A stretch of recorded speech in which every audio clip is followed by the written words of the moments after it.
Happy April Fools and welcome to Shipwreck Sunday, where we investigate disasters at sea and the impact that they have on the world today. My name is Derek. Today we will be discussing the history of the Yellow Submarine, the most magical submarine that has ever existed.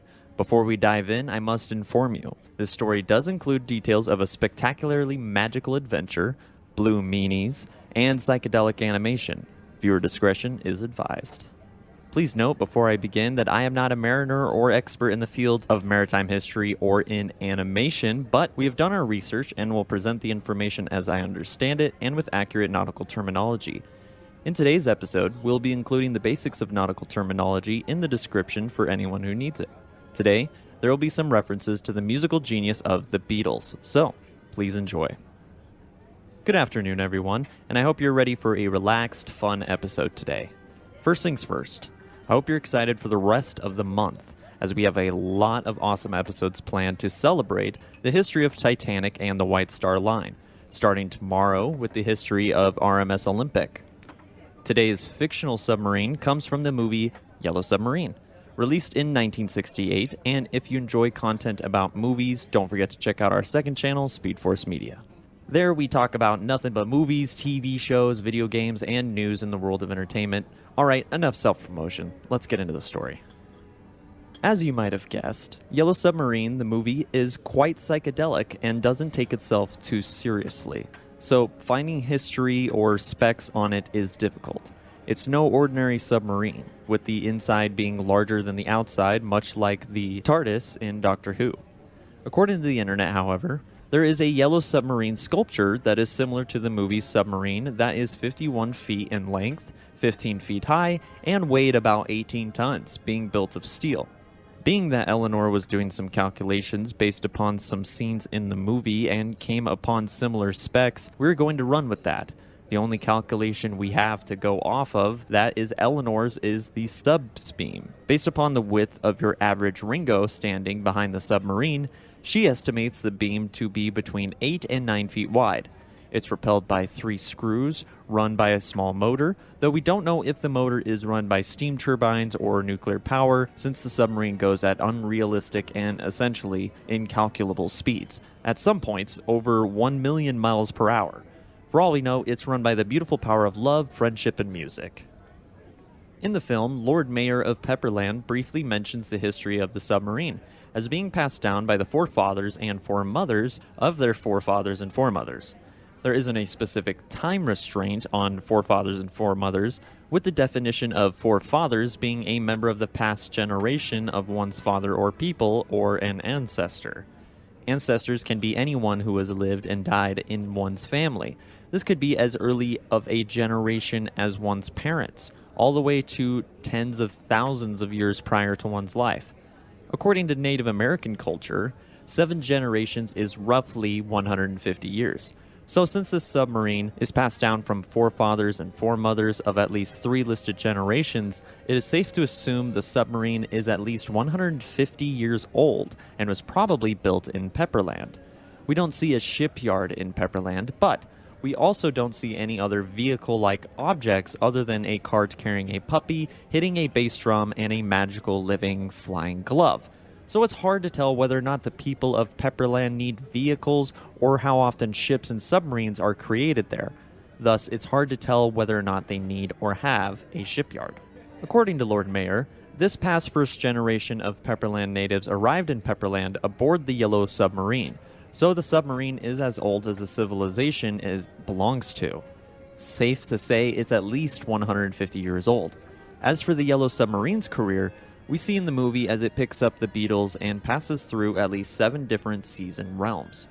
It does float magically through the air in Liverpool to the first normal sea that doesn't have a name, where we hear the Beatles song All Together Now, then to the Sea of Time where the submarine and its inhabitants transcend time and space. Fittingly, in this sea, the Beatles perform When I'm 64, as they rapidly age and de-age. In this sea, we see how reversing works in the submarine. There's a giant clock in the submarine, and when the hands are spun backwards, the submarine and time itself reverses. Then off to the Sea of Science, where reality itself is put into question. Here, our characters and the submarine fold and unfold. transform into different shapes and patterns with flashing colors and lights, and we hear the song Only a Northern Song, which is apparently about the Beatles fighting and growing apart during the making of the music for Yellow Submarine and during the Beatles' later career.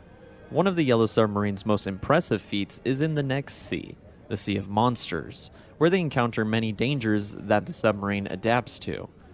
While searching for the right button to take care of a boxing monster, the Beatles also dump all of their instruments, which is unfortunate. Despite taking a point-blank punch from the boxing monster, the submarine is in good condition and is able to transform the periscope into a lighter, with a cigar shooting out from the bow and into the boxing monster's mouth. After lighting it, the cigar explodes, defeating their enemy. Against a school of whales, the submarine grows a grin to blend in. And finally, the last fight in the Sea of Monsters, the most controversial fight back in the day.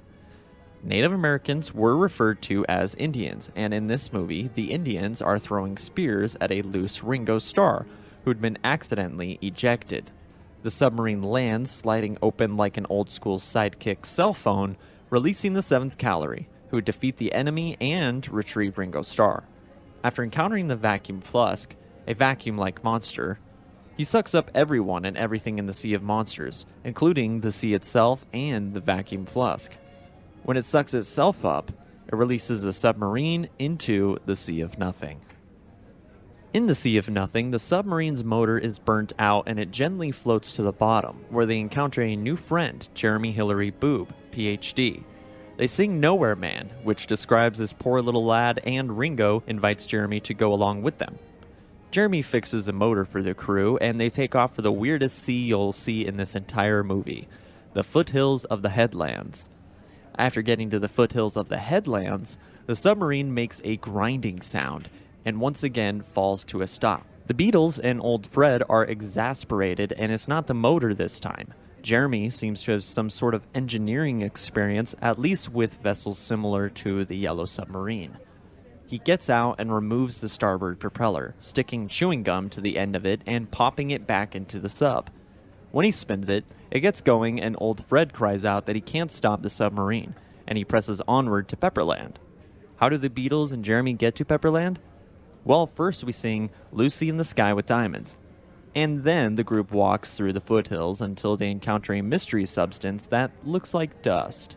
When they give it a sniff and blow it around, it's pepper. They're on track to Pepperland. The heads in the foothills of the headlands inhale the pepper and sneeze, blowing the crew into the next sea, the Sea of Holes. Anyone with trypophobia, or a fear of or disgust with seeing a pattern of holes, would not like the Sea of Holes. It's a white sea with black holes everywhere, and the Beatles and Jeremy pop in and out of holes, searching for the way to Pepperland. It's a real missed opportunity to sing Fixing a Hole, but that comes in much later.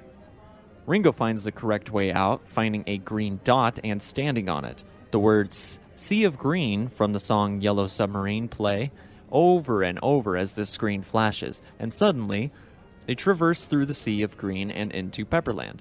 There, we see the Yellow Submarine has crashed into the Temple of Pepperland, and this is really the end of the submarine's journey, so we won't spoil any more of the movie for you. Assuming the Blue Meanies live peacefully with the natives of Pepperland forever, the submarine will probably remain retired or simply for pleasure cruising. As for her legacy, she and her movie sure did impact animation, with Pixar co-founder and former chief creative officer John Lasseter crediting Yellow Submarine with bringing more interest in animation as a serious art form instead of just for children. Though it is a trippy, wacky movie, its impact on animation is undeniable. And as we have covered in this video, the submarine's naval career is vast and interesting, even if most of it was transporting the Beatles. Thank you all so much for letting me take the reins today on Shipwreck Sunday. It has been really fun. If you like the movie content and want to see more of that, check out our second channel, Speed Force Media. Elinor and I have a couple of podcasts over there, as well as shorter news pieces and editorials to keep you informed on the latest in the movie sphere. As for today's episode, happy April Fools! Thank you for tuning in to Shipwreck Sunday. If you like this episode and are listening on YouTube, please give us a like, leave us a comment, and subscribe to our channel. If you like this episode and are listening on Spotify, Samsung Podcasts, Amazon Music, or another podcast service, please subscribe for more content and leave us a 5-star review, as it does help us reach more listeners like you. If you have any ships you'd like us to cover, please leave us a comment and you might hear your favorite ship here on the podcast. Check out our community tab for updates and to interact with us, and tune in tomorrow for the first episode of Titanic Month and for the story of the RMS Olympic, the badass sister ship of the RMS Titanic. Have a great week, happy April Fool's Day, and we'll see you next time.